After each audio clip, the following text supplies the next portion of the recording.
Hi, I'm Matt Stoller, author of Monopoly-focused newsletter Big and an antitrust policy analyst. I have a great segment for you today on this big breakdown. So since August of last year, there have been shortages of a drug called Adderall, which is used to treat conditions like autism, narcolepsy, and most commonly, attention deficit disorder. People with ADHD have trouble focusing and sometimes even doing routine tasks like telling the time.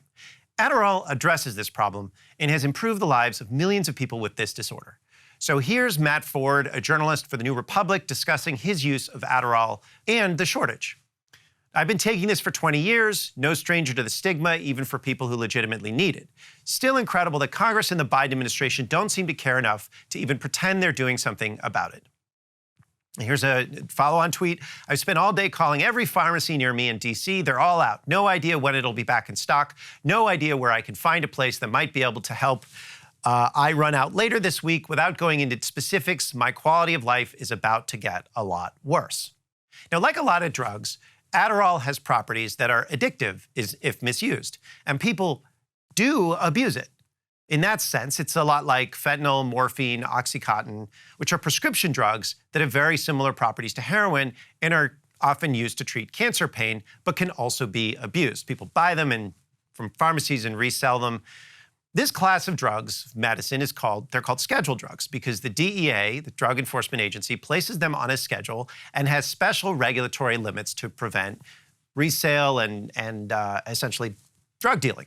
America does have a serious prescription drug abuse problem where people who shouldn't get prescription drugs get them, abuse them, resell them. And in many cases, people are dying. So we had over 100,000 deaths last year from fentanyl and other opioids. Not all were prescription drugs, but it came from a prescription drug abuse crisis. So here's a chart from the Center for Disease Control, and you can see that the lines point very much the wrong way. At the same time, we also have a prescription drug shortage, where people who should be able to get prescription drugs for legitimate medical purposes can't get them. And believe it or not, both of these problems have the same root, which is a form of monopoly power that used to be called absentee ownership. So that's what I'm going to talk about today. And I'm going to focus on the Adderall shortage and its roots in, surprisingly, the opioid crisis. Now, there's a lot of good reporting on the Adderall shortage. There are discussions of supply chain fragility, DEA regulations, the complexity of the different players in the pharmaceutical markets, and so on and so forth. In a lot of these articles that you read, and they're everywhere, if you need Adderall, you know what I mean. It's all very difficult to figure out what's going on. It's also complicated, or so we're told. And the reporting is by and large right. The shortage is complicated and it has several causes. So Teva Pharmaceuticals, for instance, which is the largest producer of Adderall, and it's also the largest producer of generic pharmaceuticals in the world, it had significant problems with one of its factories. They called it a labor shortage. There might have been other issues. But we don't hear a lot about an obvious part of the problem, or we do, but it's indirect, and that is monopoly. So a few months ago, I got a text from one of the smartest pharmacists I know, who owns an independent pharmacy that's been in his family for 3 generations. He knows the business cold. He also consults for other independent pharmacies. And he told me something pretty interesting. He told me that big distributors are no longer allowing most pharmacies access to controlled substances, the independent pharmacies. Controlled substances is another way for saying scheduled drugs. So these are useful medicines that can also be addictive. Now, as the Adderall shortage stretches on endlessly, I figure I would share what he told me. While a temporary shortage makes sense sometimes, there aren't enough Taylor Swift tickets, or if there are factories at the biggest problems at the factory of the biggest producer of Adderall, which is Teva, you would expect maybe a temporary shortage. But persistent shortages of easily produced medicines that are not patented, because Adderall is not on patent, so anybody can come in with an FDA-approved factory and make it. Those kinds of shortages shouldn't exist in America. I mean, if you can sell medicine for a lot of money, you would think someone would be doing it. So what's going on with Adderall? Well, my contact told me that one likely cause of the shortage and not the only one, but probably a significant one, is a certain form of a monopolistic behavior in the pharmaceutical industry that prevents new entrants from coming into the market and selling and distributing these kinds of drugs. So there are three major distributors of medicine in the United States: McKesson, AmerisourceBergen, and Cardinal Health. They are sometimes referred to as the Big Three. According to a Senate report a couple years ago, they collectively control roughly 85 to 90% of the market. You won't be surprised to hear that these firms, which is an oligopoly, exist because of a series of mergers. The big one was the formation of AmerisourceBergen in 2001, but there are many other mergers over the last couple of decades. It's been a consolidating industry like a lot of America because of our policy choices to allow that. The business of distributing drugs is conceptually it's pretty simple. Obviously, there's a lot of details. It's very complicated when you get into the actual specifics, but conceptually it's simple. You buy medicine from manufacturers, you put them in a warehouse, and then you sell them to pharmacies, hospitals, medical providers who need them, and then dispense them to patients. But the key to the business, the specific business model of these wholesalers, sometimes they're called wholesalers, sometimes distributors, and the key to that business, at least on the pharmacy side, are exclusive contracting arrangements with independent pharmacies.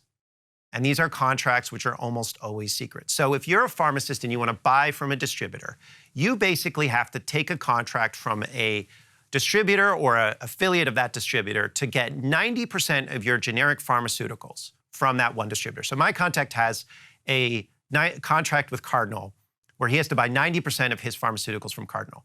He's not sure what will happen if he doesn't meet that threshold, because he's not actually allowed to read the contract that he's a party to, which is crazy. It's a secret contract that binds him. But he tries to buy as much of the generic medicine as he can through Cardinal as possible. Now, it's not just problems in the distribution arrangement. There's all sorts of other middlemen in the pharmaceutical supply chain. These contracting arrangements are secret in a lot of cases. So Teva is the largest producer of Adderall.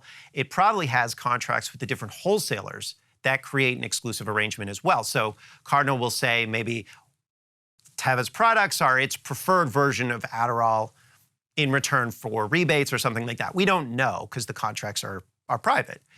Now, in 2018, the Senate Finance Committee produced a report and noted that the opaque nature of the current system allows for little insight into how the price of a drug changes or is otherwise affected by the terms of these financial relationships.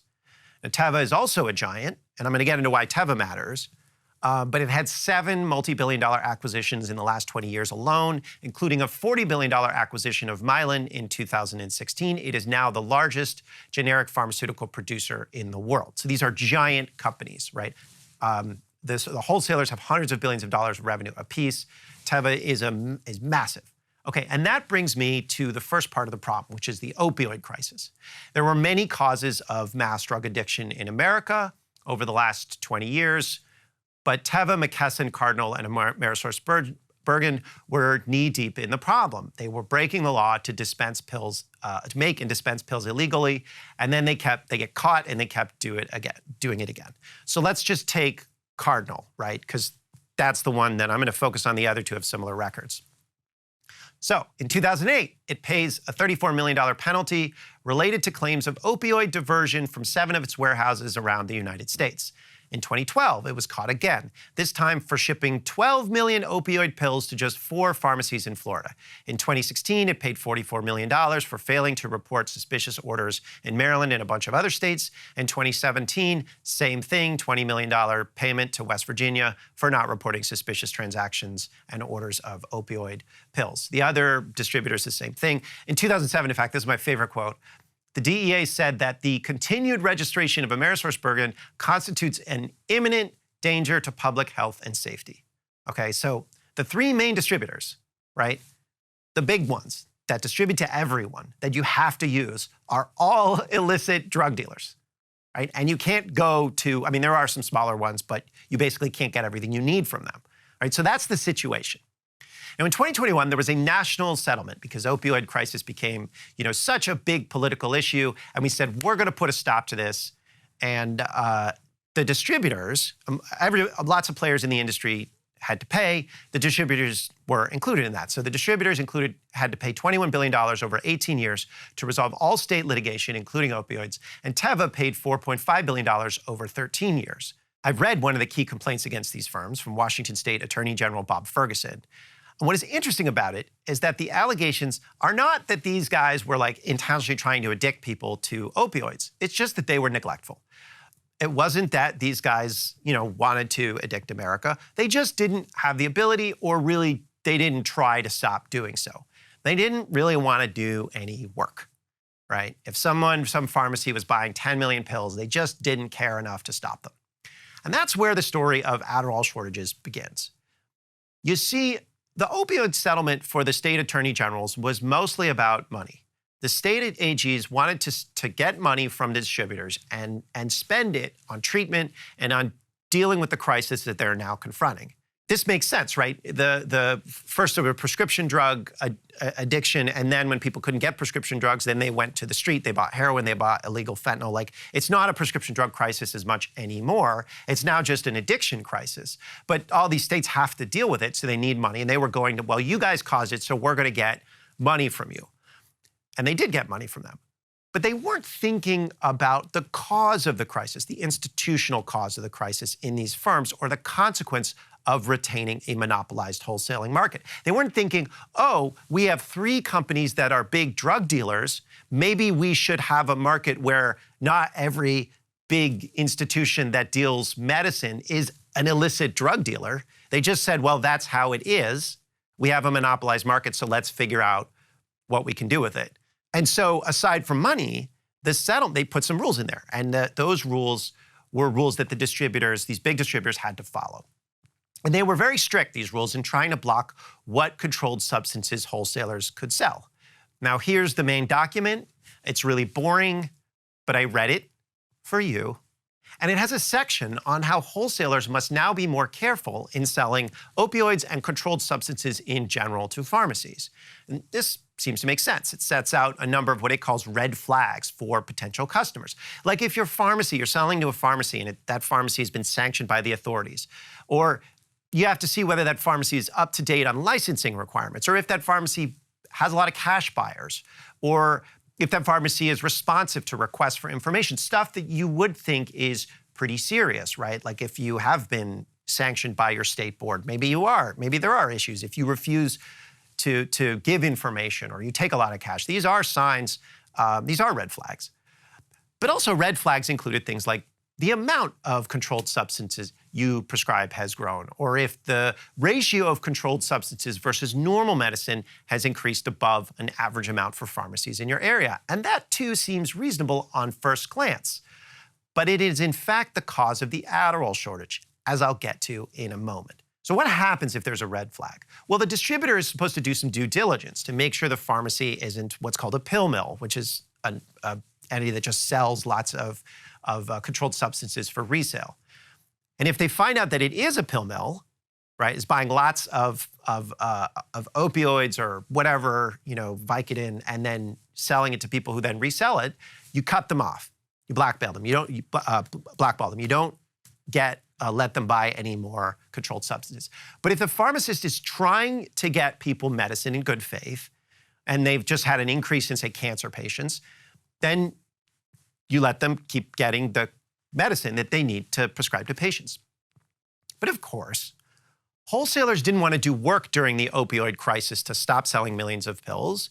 And now they don't want to do work to make sure that the pharmacies that they're selling to are legitimate or not.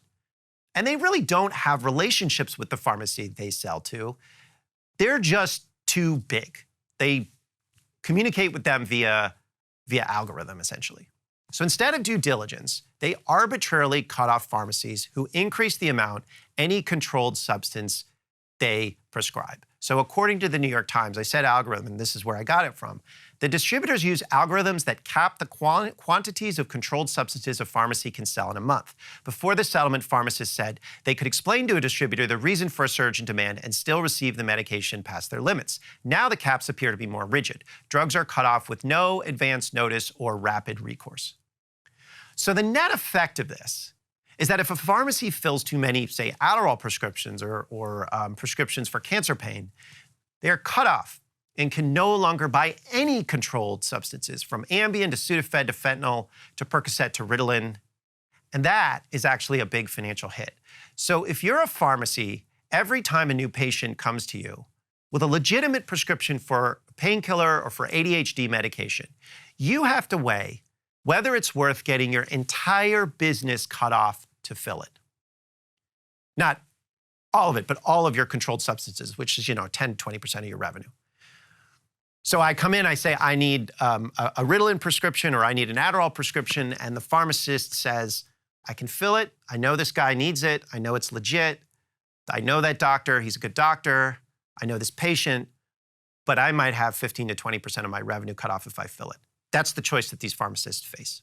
Medicine is a system. Pharmaceuticals, it's a system. And when one pharmacy is cut off, the legitimate demand doesn't go away. If I'm a pharmacist and I say to that patient, I'm not gonna fill it, I can't do it, it's not like he's gonna stop looking for Adderall. He's gonna go elsewhere. And the remaining pharmacies willing to fill legitimate prescription will end up increasing their ratio of controlled substances to normal medicine because there's all this demand that's looking for a place to go. Well, of course, that means that their ratios go up and then they get cut off. And so on and so forth in a downward spiral, because you have all this legitimate demand that goes to a smaller number of pharmacies, each of which then increasingly trips these red flags, and then they get blackballed.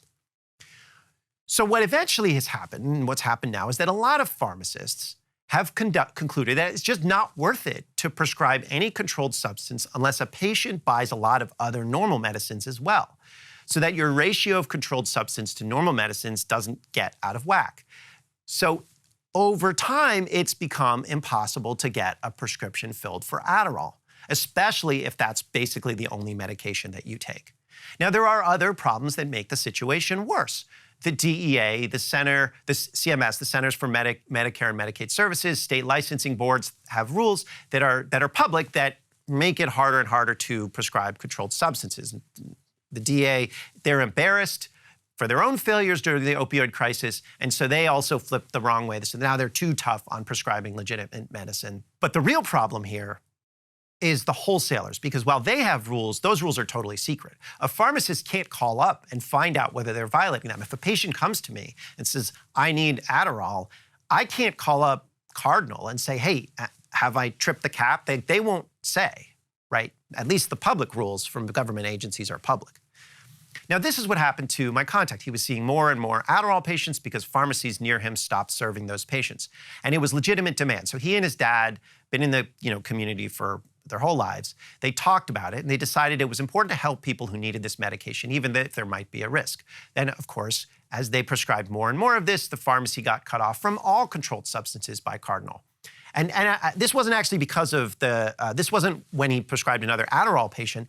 There was one cancer patient that he had that had his or her painkiller dose increased, and then boom, cut off. All of those patients have to go elsewhere to get their controlled substances because he can't get those from Cardinal. So he calls Cardinal. They say reapply to get controlled substances in 3 months. So he does.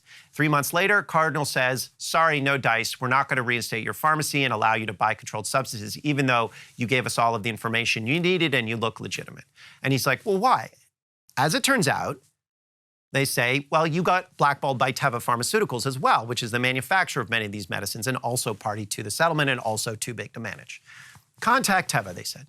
So he calls Teva and he's like, why am I blackballed by you? And they say, well, we blacklisted you because Cardinal have blacklisted you. So get Cardinal to undo the blacklist. So it's like each of these giant bureaucracies is saying, well, that guy blacklisted you, so we have to. And the other guy says, well, that guy blacklisted you, so we have to. So this is bureaucratic hell if you're a pharmacist. You just can't do legitimate business, even if you want to do that and help people. The simple lesson, and I think the lesson a lot of journalists have taken, a lot of people looking at this, is to say, oh, this is all just so complicated, and bureaucrats just do what they do, and we have this system set up, and it's brittle, and we need to figure out how to make new rules. But here's the thing. My contact has been able to obtain some supply of controlled substances from smaller distributors, smaller wholesalers. None of the smaller ones have, in his words, quote, looked at us funny. They asked for information to make sure he's not a pill mill. He gave it to them, and they said, oh, your policies and procedures look legitimate. And these are distributors that weren't engaged in illegitimate drug dealing during the opioid crisis. They don't use algorithms to make determinations about their customers. They often know their customers. They are quite reasonable. And so it's like, okay, you've got these three distributors who've been really bad drug dealers during the opioid crisis, but we're still going to rely on them. You have these other distributors that want to compete that can't get into the market. Now, why can't they get into the market? He can buy from them, but he can't buy that much from them. Because remember, he is locked into his 90% purchasing requirement from Cardinal. It's important to recognize that the distributors and some of the government agencies, the big guys, make an assumption de facto that every person who uses prescription drugs that are controlled substances is a criminal. And every pharmacy that prescribes these is a drug dealer. But the small guys who know their customers don't make those assumptions. They can distinguish between people who need controlled substances and people who are abusing them. They didn't facilitate the abuse years ago, and they're not facilitating the shortage now. And in some cases, they have more reasonable terms and prices. But the smaller distributors can't get into the market because pharmacists cannot buy from them. McKesson, AmerisourceBergen, and Cardinal have exclusive contracting arrangements that prevent rivals from trying to take business. Now, there are actually laws that should prohibit these kinds of exclusive contracts, these kinds of monopolies or oligopolies. So the Clayton Act, which was passed in 1914, Section 3 bars exclusive dealing contracts. There are also other laws that bar the kinds of price discrimination and conflict of interest games that the wholesalers and others in the pharmaceutical supply chain play to monopolize the business. But the thing is, we haven't enforced these rules for quite some time, since the 1980s. And the courts have made it hard to bring cases around this form of monopolization. But we are starting to recognize that we need to enforce these laws, and not just at a federal level and not just you and me, but a lot of state attorneys general are realizing in other contexts that market structure matters. They're suing Google, they're suing hospitals, they're doing a bunch of antitrust work in other areas. And they're also starting to realize that contractual arrangements matters. Now, one of the things I think was a missed opportunity, but there might be another bite at the apple, was the opioid settlement. So the opioid settlement should have included anti-monopoly provisions to take business away from the giant firms that facilitated the crisis. Officials could have tried to break up the distributors when they did the settlement. Or at very least, they could have changed their contracting practices rather than just saying, hey, you guys are big, incompetent organizations that really screwed up. Here's a bunch of homework that we know you're not going to do, which was essentially what they did. It reminded me a lot, actually, of how we do banking regulation for big banks. You give them a bunch of homework, and then they get around it, right? Because the business is just too complicated. So regardless, given the serious problems with both the opioid crisis and now the opioid crisis settlement and the shortages that it has helped to accelerate, it's time to examine what went wrong and fix it. Now, I'm not saying this is the only cause. I haven't done a deep dive investigation into this market, but this does seem to be significant here. And a lot of the reporting does kind of dance around it. There are other issues here. I don't want to say there aren't other issues. But this strikes me as pretty meaningful. Because in this case, the three big distributors are giant bureaucracies, and we've all dealt with giant bureaucracies like this. And they are organized with secret contracts, and they are on autopilot because they have market power. Now, would the opioid crisis or would this Adderall shortage have happened without these giant distributors and producers of generic fentanyl and OxyContin? Maybe. Again, this isn't the only cause, but maybe not. And the problems would have been a lot less meaningful. They wouldn't have been as big. You would have had a distributor who said, maybe we shouldn't be selling 12 million pills to 4 pharmacies in Florida. If you're a pharmacist who wants to buy from a distributor who didn't kill lots of Americans, you pretty much can't. That's in the contract. It shouldn't be, but it is. And that is a fundamental problem that we're going to keep experiencing in lots of different ways until we fix it. So thanks for watching this big breakdown on the Breaking Points channel. If you'd like to know more about big business and how our economy really works, you can sign up below for my market power focused newsletter, Big, in the description. Thanks, and have a good one. Hey guys, ready or not, 2024 is fully upon us now, and Soccer and I have been brainstorming ways that we can really up our game for this critical election. Yeah, we rely on our premium subs to expand our coverage, to add staff, to upgrade the studio. We just want to give you the best independent coverage of this election, which is possible. So if you can help us out, become a premium subscriber today, breakingpoints.com, or the link is down here in the description video. It really means the world to us, and if you like what we're all about, this is the best possible way to keep us 100% independent, working only for you.